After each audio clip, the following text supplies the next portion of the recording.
먼저 이 발표에 앞서서 이 내용은 오로지 저의 굉장히 내피셜과 좀 굉장히 비논리적인 부분이 많이 들어있을 수 있으니 그냥 재미로 들어주시면 감사하겠습니다.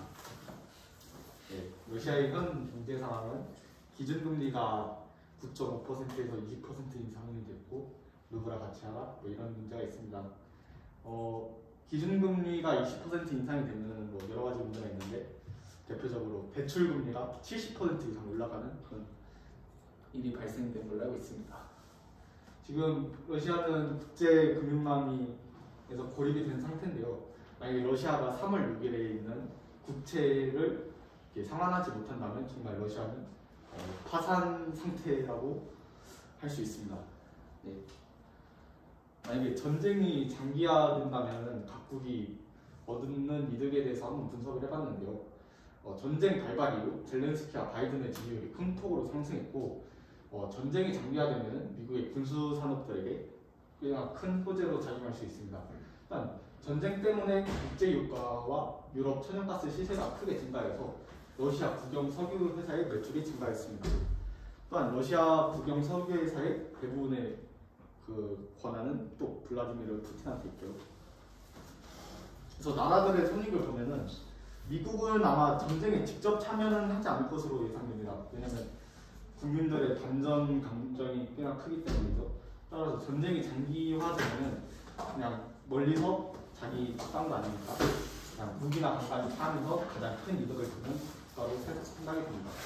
독일과 유럽의 경우 천연가스 상승으로 인한 그 서민 경제의 불안과 경제력이 군비 부담 증가고요.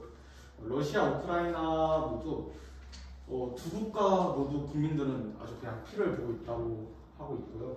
푸틴과 젤렌스키는 전쟁으로 인해 지지율과 지지 기반이 튼튼해지는 그런 효과가 있었습니다. 이것은 유럽 천연가스 시세인데요. 보면은 비트코인보다 말도 안 되는 그래프를 보이고 있습니다. 지금 이 가격대에 비해서 현재 거의 10배가 넘는 상승치를 봤는데요.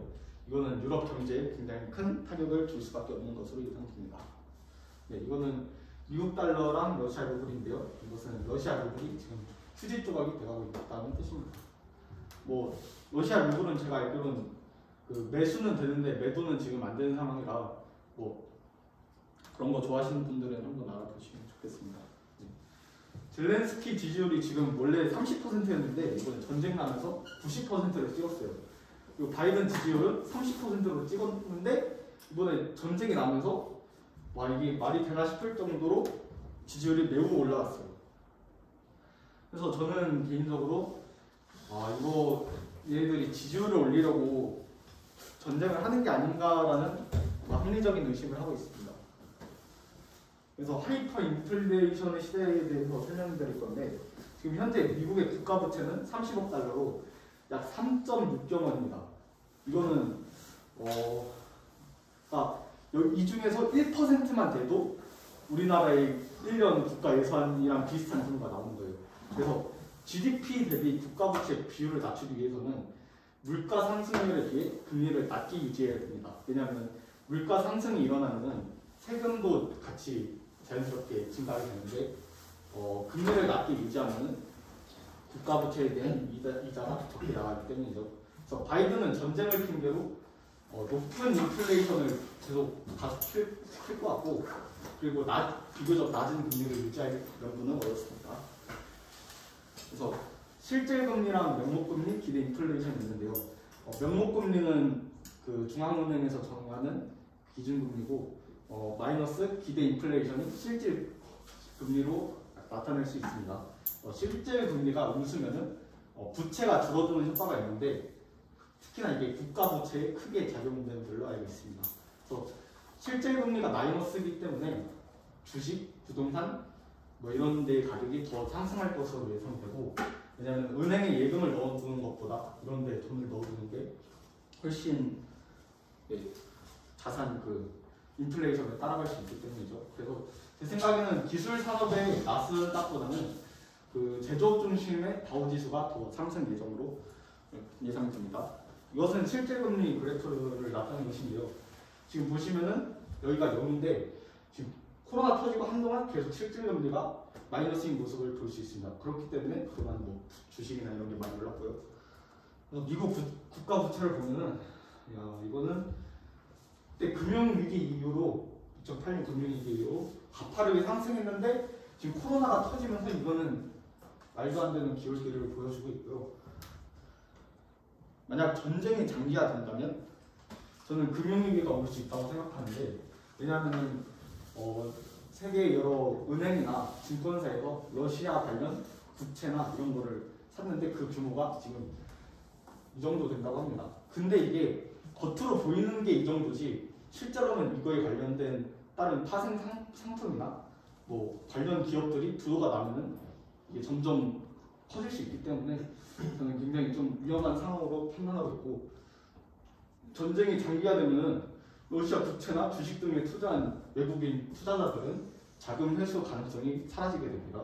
그래서 때문에 다른 곳에서 자금을 조달해야 되는데 보통은 미국과 같은 그런 선진국 시장에서 조달하지 않고 한국과 같은 신흥국에 투자한 자금들을 안전자산이나 미국에 투자한 것으로 알려져 있습니다. 때문에 한국은 아마 미국과 달리 좀 주가가 지지부진할 수 있을 것 같고 뭐 앞으로의 흐름은 전쟁이 만약에 진짜 장기화가 된다면 그건 좀 많이 심각해지는 문제입니다. 만약에 전쟁이 그냥 한두 달 내로 빨리 끝나면은 크게 문제는 없는데 이게 러시아 금융 제재가 정말 몇 개월, 몇 년 이렇게 지속되면은 유럽과 그러니까 러시아의 관계가 높은 회사들이 이제 하나둘씩 파산 가능성이 굉장히 높아집니다. 그리고 2008년 금융위기 때는 그 정부에서 그 부실 기업들에게 돈을 이렇게 퍼주는 식으로 그런 식으로 금융위기를 넘겼는데 아쉽게도 지금은 코로나 때문에 그런 통화 정책을 다 해서 그걸 할 수가 없어서 지금 그냥 이대로 가면 파산이지 않을까 싶어요. 네, 그래서 코로나로 인한 금융위기는 연준에 어쨌든 많은 돈 풀기를 했고 그래서 연준은 현재 긴축을 하고 있는데 만약에 지금 시장에 돈을 푸는 것을 주는 상황에서 금융위기가 터지면은 아주 개작살이 납니다. 네, 그래서 이거는 2019년 뉴스인데요. 도이체뱅크라고 독일의 최대 은행이 2019년에 파산할 뻔했는데 어쨌든 코로나 때문에 그 위기를 제가 넘긴 걸로 알고 있습니다. 근데 만약에 지금과 같은 전쟁이 장기화돼서 이게 금융위기가 퍼진다면 또 얘가 망할지도 모른다는 이야기죠. 네. 한국의 영향은 외국인들이 주식이나 부동산 이런 거에 대한 투매로 인해서 자산 가격이 상승하고 국내에는 외화가 줄어들게 돼서 환율이 상승하게 됩니다. 기업들은 또 채용을 많이 축소하겠죠. 그래서 저는 IMF 외환위기 시즌2로 예상하고 있고 세 줄 요약을 하자면은 미국이나 우크라이나, 러시아 정상들은 전쟁이 장기화되면 좀 이득이라고 판단하고 있고 전쟁이 장기화가 되면은 유럽에서 금융위기 발생 가능성이 상당히 높아집니다. 또한 유럽에서 금융위기가 터지면은 미국보다도 한국 경제에 큰 영향을 미치게 되는데 이는 중국이나 러시아 이런 데 의존도가 높은 한국의 특성이라고 볼 수 있습니다. 네, 작설을 하자면은 금융위기가 실현될지는 잘 모르겠습니다. 뭐 안 되면 좋겠죠. 근데 인플레이션은 확실히 이미 진행 중이에요. 그래서 현재 인플레이션은 한두 달로 끝나는 일시적인 현상이 아니고 이에 대한 좀 대비가 필요할 것 같습니다. 이것은 원유 선물에 대한 그래프인데요. 지금 2008년에 원유 선물이 최고치를 찍고 지금 이거를 뚫으려고 미친듯이 달려가고 있는데요. 이게 원유 가격이 200달러가 되면은 지금 휘발유 가격이 2,000원 중반대? 이거 한 이 정도면 아마 2,000원까지는 도달할 것 같아요. 지금 휘발유 가격이. 그래서 정부는 지금 유류세 인하를 7월 말까지 연장하고 인하폭 확대도 고려하고 있다는데 이거는 좀 더 차후에 지켜봐야 될 문제인 것 같습니다. 아무튼 현 정부도 지금 상황을 굉장히 심각하게 받아들이고 기민하게 하고 있는 것 같습니다. 네, 감사합니다.